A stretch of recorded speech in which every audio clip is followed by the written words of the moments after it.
Hey guys, what is up? It is day 2 of the new expansion, and we're back with an old classic. This is an updated version of the Poro's deck that I climbed to top 50 masters with in the last season, and it's using some new tools with some of the new cards. Now, it doesn't have any of the new champions, but between Station Archivist and Poro Sled, this deck actually does get a lot more consistency and just a little bit more top end in terms of value.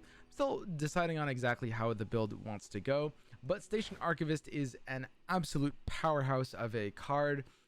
Really bonkers card. We're gonna see this one define the meta until for quite some time, because she slots just perfectly into how Pnz wants to play the game. In Poro's in particular, mostly off of her, you're trying to get Poro snacks or Poro cannon, although there's a lot of cases where you can scoop up something like a mystic shot or even sometimes a Three Sisters to find value. And of course, the card that she generates can sometimes be discarded. So in some weird cases, you can even just pick up, I don't know, some fleeting troll change or something, and then just discard it with Poro cannon. Can work just fine. But basically, she is a really good flexible tool, and most importantly, she not only shows you all the top 5 spells in your deck, but she shows them to you in order left to right, from top to bottom, which means, at least as far as I've observed, which means that you gain some pretty valuable information if you're able to play around her. Poro Sled, currently just a 1 of in the list, but adds just a little bit more beef to the outgrind, kind of like value-oriented matchups where you might need it, and of course a little bit of flexibility in Mystic Shot. But yeah, overall, I think this list is a ton of fun. This is by far the most competitive Poro's list anyone has ever made. That's not a flex. Like, literally, I'm the only person playing Poro's competitively. I've brought it to multiple tournaments, and I know of a single other person who's actually brought Poros to tournaments. But it's a solid list, and most importantly, it kind of like teaches you how to think about the game on a fundamental level, right? And you'll see what I mean when we get into games here. But I've long since said that Poros is a really good deck to learn the basics of the game with. Hopefully, watching the games play out, you guys will see exactly what I mean, because you have to think about unit mana, spell mana, planning ahead, turns to kill, and making sure that you're playing flexibly into the needs of the matchup, because this is an extremely adaptive deck, and it's actually one of the hardest decks to play properly in the entire game, believe it or not. Now, it doesn't have a super intimidating skill floor, but in terms of the skill ceiling, you will have to be thinking quite a bit in order to maximize this deck's potential. Anyway, I hope you guys enjoy the games from today. It's a lot of fun, and yeah, check it out if you're interested in learning how to play the deck, and I'll see you guys tomorrow. Here's why Poro's is a super good deck, because it's very flexible. We're gonna jump into some games. I've built the Poro deck. So this is actually a deck that I built last season, and I climbed to, I think, top 50 ladder with this deck, which I mean is pretty good for Poros. Now, this deck did get Poro Sled. Now you'll notice we're not running Proto Poro in this deck. Proto Poro, pretty garbage card. Definitely not letting this card anywhere close to near this deck. The clock is the same. So the most important thing about Runeterra is to be thinking about the game in terms of like the amount of turns it takes to kill someone, right? Like, I could deal 3 more damage if I do exactly that, but it's a lot more vulnerable because I do want to force his spell to save his Lulu. So the drag is really important there. I can push a tiny bit more damage into the hand of either Ghost or Sharp Sight, but I can't actually lethal those hands by doing it, right? So this is a Scion deck. Scion decks are pretty fast. How fast are they really? Jinx, Scion 2? Oh god. Poros are actually kind of like a hard deck to play, by the way. I think in a hand like this, I think I can actually keep Borealis. But if he's kind of like nutting his aggression. Why did I regretted that so fast. Why did I keep Borealis? I regretted that milliseconds after I did it. Oh no. All right, so this is one of the new best cards. This card's like just kind of nuts. What's up with this card? What is? It's kind of something else, I think. All right, well, I mean, I think at this point we're just kind of like racing him down. Like, I think we're basically the aggro deck. I'm definitely gonna need to snacks. I think, wow, this is actually so weird. Clock of 2, 3 turns. No, I can't get a turn 5 kill, so I have to survive at 6. God, if we were attacking evens, I could actually go aggro here, but I can't do it on odds. I think the best thing to do is to Affectionate Poro the Raider, which means I have to Poro Cannon and discard something here. So what's the least important tool in this hand? And I think it actually is the Borealis. I think has to be the play. So we're just discarding the Borealis. Because we have the snacks. Borealis becomes a lot less important because we have the snacks. So again, we're thinking turns ahead. We're attacking odds. We have a very aggressive hand, but we can't quite race him down on turn 5. We don't have enough damage to push it on 5. We won't have enough mana by that point of the game. But we need to use a Poro Snacks here, and we need to trade down this. Like, we need to kill the Risen Raider so we can survive his turn 6, so that we can set up to kill him on turn 7, right? We always know we're going to do this kind of attack, and I'm always going to want to push a little bit of damage. But the question there was, do we play the super defensive Poro Herder, the semi-offensive Poro, Affectionate Poro into Daring Poro, or the super aggressive double Daring Poro? And basically, like, if we're planning out turns ahead, this has to make the most sense. Discard the one value card you got. Yeah, we're killing him on turn 7, and there's no way he can survive the turn 7, which means, I mean, if he Mystic Shots this Poro now, he actually could. I don't know how many of the like these decks are running Mystic Shot. It's like a Jinx version, probably wouldn't be. Poros is not an easy deck, guys. You guys think this is some meme deck? No, guys. To get to top Masters with a Poro deck, you gotta be thinking like 6 turns ahead. Are you kidding? Planning ahead is literally the most important thing in Runeterra. That's why, like, so that play we made at the end of last game where I pre-committed the challenger, it's really important to understand why that was a good play, because I have the ability to play around anything he has, and it's, god damn it, it's really important to be thinking about like the turn you're gonna kill them on, right? Like, I could have pushed a little bit of extra damage if I didn't pre-commit, but I wouldn't have killed the Lulu, and I wouldn't have killed him a turn sooner. So I want to play defensive there. I want to force the Lulu to die, or force his aggressive tool to protect the Lulu, and that's exactly what happened. I forced him to use Twin Disciplines to protect the Lulu. If he didn't have it, Lulu dies, and even if he does have it, Twin Disciplines doesn't go to my face. So I play defensive there because I know I'm gonna kill him on a 2-turn clock regardless, right? What have Poro's done to Alright. you? So again, we're setting up here to try to survive one more attack. 11 health is going to be our way of trying to survive one more attack, and he has some over-the-top options. So the question is, do I set up the Troll Chant this turn, or do I push maximum damage next turn? Like, I could iterative, and I could push a ton of damage with the Daring Poros next turn if I go in for that instead. I think that I can actually survive with my Troll Chant on his attacking turn. I think that he should have a really hard time killing me, and I can like block down with my elusives at that point. Nah, this Troll Chant is a little too juicy, I think, because I'm trading down the board a little too effectively. He doesn't really have things that deal 1 damage in that deck. Vision from hand. I mean, if he vision from hands, then I actually think I win the game anyway, because that's just too inefficient of a play. So I think I actually do this, because I'm thinking about it in terms of clock. We have a hand that I think is going to kill him on turn 7 no matter what. It's a very aggressive hand that he can't stop. So I play defensive, right? Because if I'm killing him on turn 7, even if I play defensive, then I just want to make sure I'm surviving turn 6. So yeah, there's the Vision Get Excited. That's a little scary. Honestly, blocking the Spiderling was probably smarter. Vision Get Excited is actually something that would have been worth playing around. Like, yeah, the -1 elusive Poro we have now is actually probably an issue. No, it shouldn't be. But yeah, that was a really good hand on his part. I could have tanked 1 more damage. That would have been okay. He actually can't really block the patched Poro bot, so I think it's kind of solid to play out here if I'm trying to like maximize my options. We want to deal enough chip damage that I can like block down and still kill him next turn, and he's probably going to develop into the attack, so we have to think like how we can maximize damage. We can go in for a 6-white attack here with 2 Poros and a Poro Snacks, or I can play 3 Poros also for a 6-white attack, which is a little bit better because it keeps me more flexible unless he's running literally Mystic Shot, which would be just completely trolling. I think I'll play the patched Poro bot first. I might have to discard this. No. Wow, this is actually a super awkward hand. I'm not discarding Snacks. There's no way. This is so weird. Because I need blockers for the defensive turn. I think discarding Iterative is probably necessary. It is so awkward here.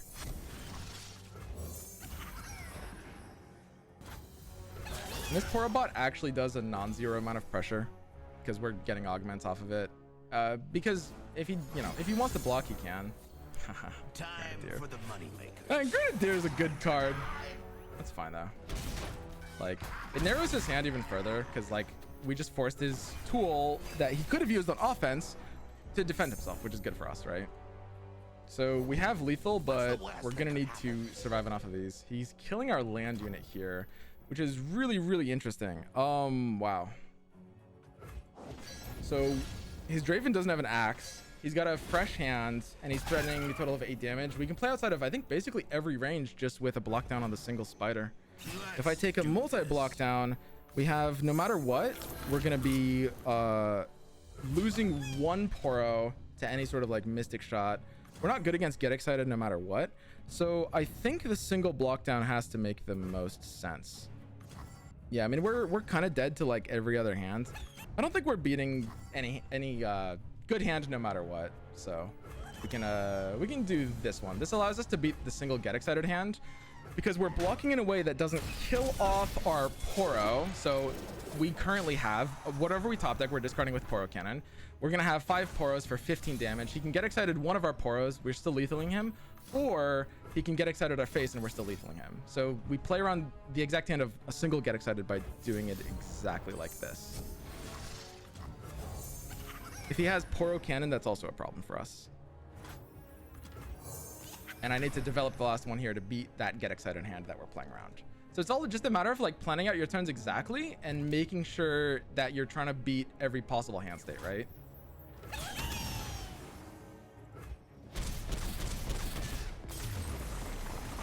Okay, we're nuts. That's why Poros is a super good deck because it's very, very flexible. I think I have it listed in my website. Like if you go to the tier list right now, it's listed as like punishing difficulty because it's a super, super flexible deck that needs to be played very, very differently and adaptively. Swim is literally a different human when he's playing elusives versus control. Dude, Swim playing control 3 head, Swim playing elusives 5 head. Like it's kind of true though. Like, oh man. So against Senna Ezreal, we keep Aurora Borealis in our opening hand. Again, the whole deck is flexibility, right? A lot of people like new to card games would be like, well, it's 6 mana, I don't want it early. But this is a matchup where the whole point is to protect our stuff. We're winning off of elusives and off of just generating high value and not really giving him things to control, right? So the best thing to do, and this is, I think, really counterintuitive. I think we have to keep Poro Cannon just because it is our eventual win condition. I actually think we keep both of these others too. So the way we beat this matchup is we're just going to give him like no units. We're not going to let him go hard. We're not going to let him do anything. I'm just going to like keep passing. And I'm going to Aurora Borealis in turn 3, and he's going to be burning mana while we're setting up. And this is the strength of the Poro decks. This card is very, very unique in this game because it can allow you to spend mana setting up without giving your opponent ways of reacting to you. Because it's hand stuff, right? What are they going to do? Prank me? This is kind of annoying though. I kind of wish he wasn't running the fading icon version. It would have been so much better for me if he wasn't. You're gonna burn one? Oh, I know. So what? That's always how Aurora Borealis on 3 goes. You always burn one, but I think it's almost always worth it in cases like this. Like we're at 10 cards, but I mean we're not giving him go hard targets. The way he wins this game is with pack your bags. But this is how you play this matchup. I mean, whatever.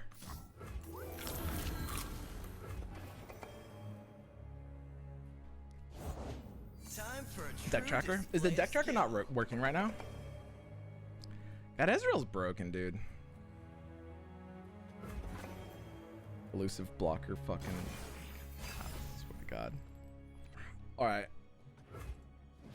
Gotcha. I need like one more Poro Snacks to feel good about potentially winning this game. But without the third Poro Snacks, this does feel bad. If he didn't have that fading icon, like I would literally be... If he didn't drop fading icon on turn 2, Ezreal Senna, like you were watching how that deck goes, like I would actually just be chilling at actual 19 health right now. That's why I was so like...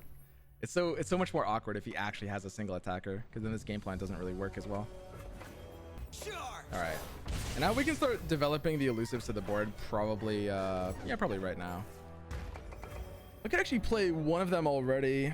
The question is, are non-elusive units gonna have any value at all? I think I can basically always just discard the Destined Poro no matter what.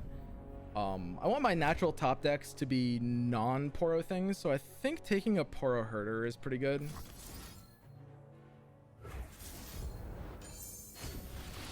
Elusive time? Oh yeah, it's elusive time. Because I want to increase my outs by a small percentage for hitting snacks, I think. Although, so we're setting up. I mean, the Poro Herder will block down once. I could go really, really wide with elusives. If I can force the Ezreal to block, then that's kind of like a winning state. I think I might actually just go super wide with elusives. Yeah, screw Poro Herder. It's all elusives, baby. It's all elusives.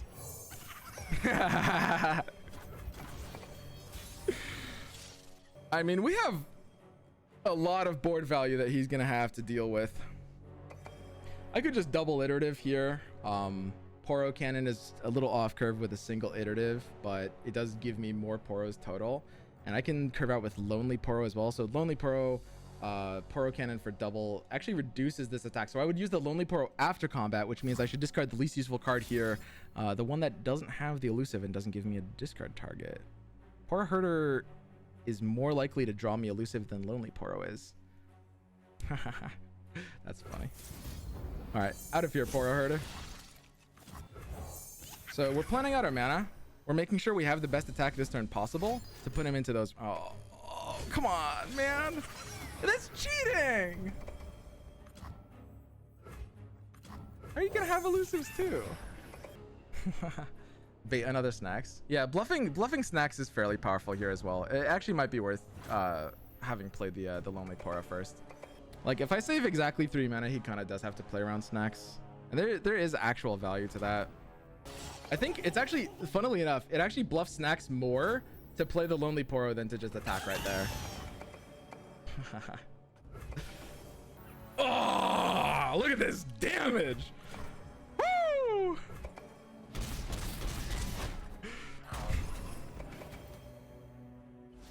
I probably could have attacked the Lonely Poro. I mean, it wouldn't have really done anything because you just would have blocked it with Prey for free. But I mean, I also have an overfull board, I guess. It would have been extra bluff. Yeah, it would have been extra bluff if I had. So this is kind of the scary thing. Like, he actually does have the catalog and enough of the go hards. Like, we don't want to play the Poros early because we don't want to let him shuffle in enough go hards. But with catalog, he's getting dangerously close to pack your bags. I'm gonna kill him on turn 8, and we need to set up so that we are we're totally fine there. So this one I could let die because we have more elusives, but I think this is kind of just the most value we're getting out of Troll Chant anyway. Actually, that's not true. I have way too many elusives to care about what happens to this one, right? I mean, his attacks aren't really doing anything.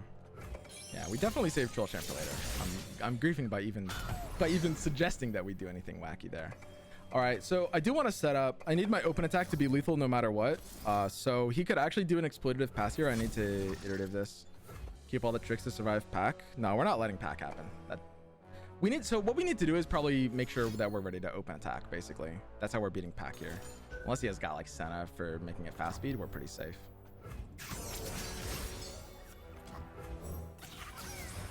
Oh, it's so happy. And we're gonna have to block a little bit because he could do it like a weird burn over the top hands, which I have to be really careful with.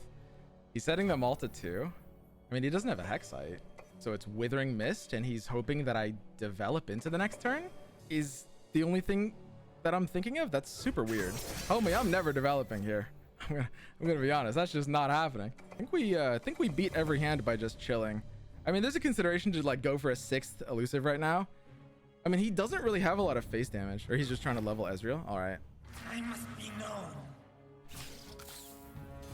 I mean, 9 is pretty safe. His Ezreal is leveling, and you can get trolled by some like wacky hands there. These health amounts are pretty much not going to matter. Double Whale. Oh, it actually could be Double Whale. If it's Double Whale, I guess blocking with this one is fine, but probably not the other one. I can let one through, I think, has to make the most sense. And I wanted to trade off that Poro anyway, because I just have, you know, another elusive here.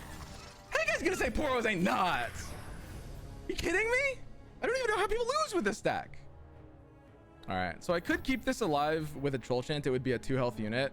And it's just better than doing anything else. If I Troll Chant here, I go to 2 banked into 8, which is enough for double Fury on both 3 sisters. And I'm not top decking anything better. So a 2 health Poro. We're beating Whale Hands. Yeah, if he has, he doesn't have enough mana to double Whale since he spent the mana here. So yeah, we win this. We have exactly enough mana for, we counted it out. We have 10 mana total for the double Fury on our open attack. And yeah, what an easy game. Check me out.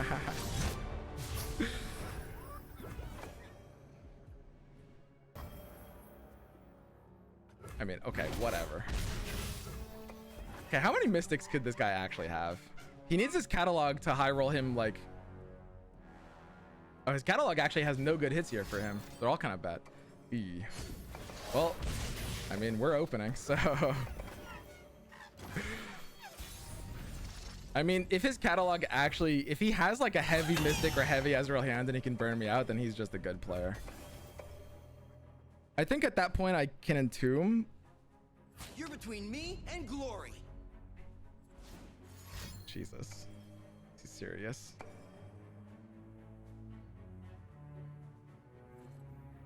I wish I had Fury plus Entomb.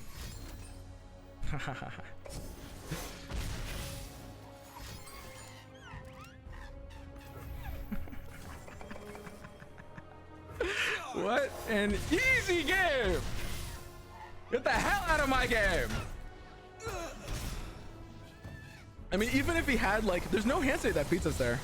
Well, like, Entomb makes us safe against basically anything except for like triple Mystic Shot. Like, ugh, this deck is so good.